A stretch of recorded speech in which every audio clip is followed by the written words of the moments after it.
months and a return in his favoured left-back role. He's in one of 3 changes from the first leg defeat. Also in Mykhailo Mudryk, who scored the late equaliser against Newcastle in the quarter-final. And Armando Broja's in to lead the line. So Cole Palmer, who played as a false 9 in the first leg, can conduct and create from a little deeper for Chelsea tonight. Interesting that Conor Gallagher is left out along with Nonan Madueke. They're both among the Chelsea substitutes. Middlesbrough without arguably their most important player from the first leg. Isaiah Jones out with a hamstring injury. He picked up in the draw against Rotherham at the weekend. On the plus side, Johnny Howson, who missed out on Saturday, is fit to captain the side. Morgan Rogers available again after suspension. That'll give fresh momentum to the front line. Likewise, the return to fitness of Marcus Forss, who can't. No away goals rule. Knockout cup football in the Raw in West London at a packed stand. Space out on this right-hand side for Rab van den Berg. Plenty of time as well to pick his pass into the centre. Chelsea looked at 6s and 7s. Now Forss. Again uncomfortable for the home side. Listen to the roar from the away end. Mudryk. A chance to run at Van den Berg. Back from Fernandes. It's Mudryk. Deflection behind for a corner at the end of what was Chelsea's most encouraging move so far. Yeah, the best bit of play. Just works his way in off this left-hand side. The end justifies the means. Well, ordinarily you'd want him building up and arriving rather than... Oh, that's a good run. Chilwell, he's got that! And it's wide. He's asking for the penalty. I don't think he's going to get it. He thinks that Glover's come out and clattered him.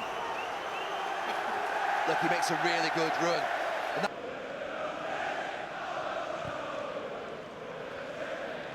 And Chilwell. And they're ahead of Forss. Trying to thread it through for Raheem Sterling. Sterling's on. And Broja puts it in. And Chelsea level the tie. Inside the first quarter of an hour. Chelsea centre forward makes it 1-1.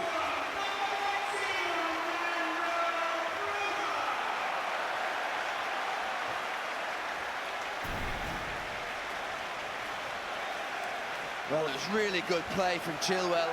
He's involved in almost a 50-50 earlier in the move, but what a pass. And that back line and that unit isn't together. Engel on that far side tries to play offside, but his mates in the middle go deeper. End up talking about players who are not available, and Chelsea would have to look at it eventually. Mudryk looking to run in behind. Van den Berg doing enough. Not getting a touch either, so a goal kick for Middlesbrough. Oh, there's a little bit of panic on from Van den Berg, and I had that fear that he may make a challenge for a penalty. Mudryk's pace, he's just got his shoulder in, and I think he did well, the defender in there.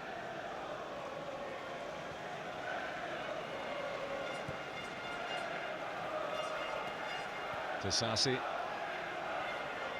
Sterling. Back to Disasi. There's Broja. And now Fernandes! And now Chelsea hit the front.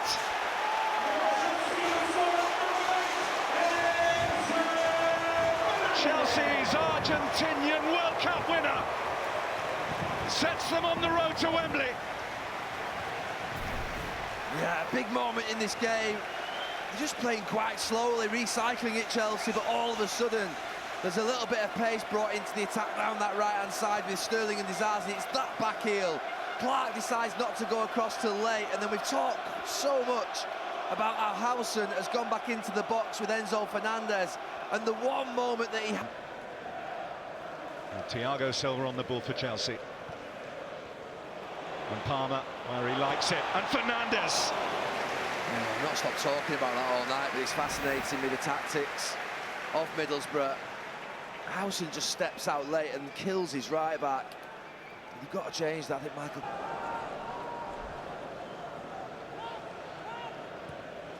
Clark. And the Telegraph what he was going to do that. Disasi with the first touch. Palmer finding Sterling. Disasi! It's 3 for Chelsea on the night. And they are taking a firm grip on this semi-final now. Axel Disasi with his first ever goal in this competition. 3-1 on aggregates. Yeah, a lot to think about for Michael Carrick, but that looks to me like it's game over. Disasi with the goal, the straight pass from Clark. Well, Disasi just latches onto it, and then you've got Palmer slotting it into Raheem Sterling, who makes no mistake with the pass, and you just ask.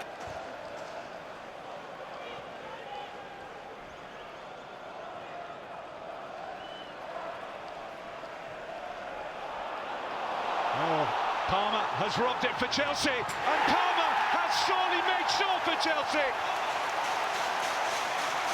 A defensive disaster. Dan Balassa on his haunches, Michael Carrick's side on their knees, and Chelsea dancing up the road to Wembley now. Well, he had that chance in the first game, or two, Cole Palmer. Middlesbrough just getting caught again. Balassa just get caught on it, just at the back. He's overstretching.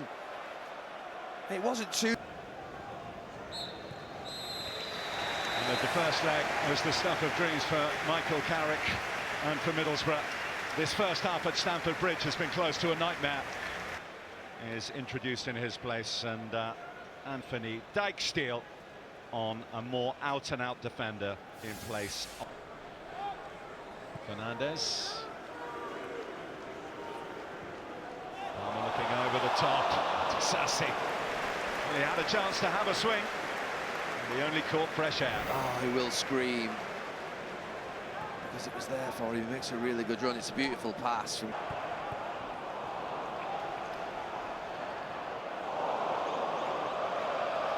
Palmer's foraging is causing real problems for Middlesbrough. Brighton under pressure, and Sterling sliding in, gets the corner. Well, you're watching it unfold before your eyes and you're thinking, oh no, don't give it him there. He's got his back to play, and Raheem Sterling's running on. You can see that goalkeeper. Tuesday night, Storm Isha, Storm Jocelyn, unpredictable travel. Palmer! He has his second, and Chelsea have their fifth. It's bordering on the brutal from the Blues. Chelsea 5, Middlesbrough 0 on the night. Yeah, it looked like the game was just drifting. And still their fans sing. Terrific away support. But more generosity from the men in red. It's Madueke now as Chelsea seek a sick. Well, it might be another own goal, or it might be Madueke.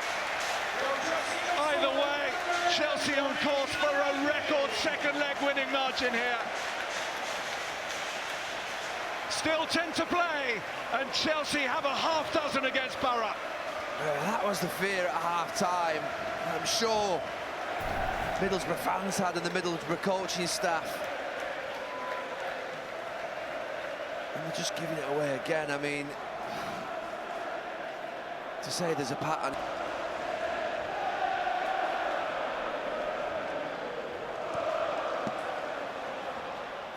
Oh, that's neat, but that's offside. Nothing going Middlesbrough's way here.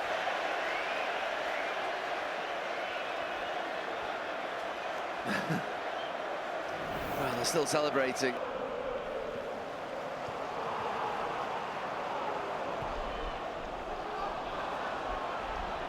Rodgers has O'Brien in support. Wants a goal himself and gets one. Well, it's certainly a consolation, but it's definitely a goal of quality from the much-coveted Morgan Rodgers. And Middlesbrough have scored a goal at Stamford Bridge for the first time in 23 years. Yeah, what a good moment that is, not just for Morgan Rodgers, but mainly for those Middlesbrough fans who've made the long trek south and have a long, long journey home. To see them celebrate the iron, the goal is good, and he gets his goal, Morgan Rodgers, but that could also get him a move. It's Wembley for Chelsea and for Mauricio Pochettino. And it's a heavy beating for Michael Carrick and Middlesbrough, who came here with that first leg lead, but quickly that evaporated as Chelsea piled on the pressure and piled up the goals. 6 of them in the end. Cole Palmer at the heart of many. He got 2 for himself.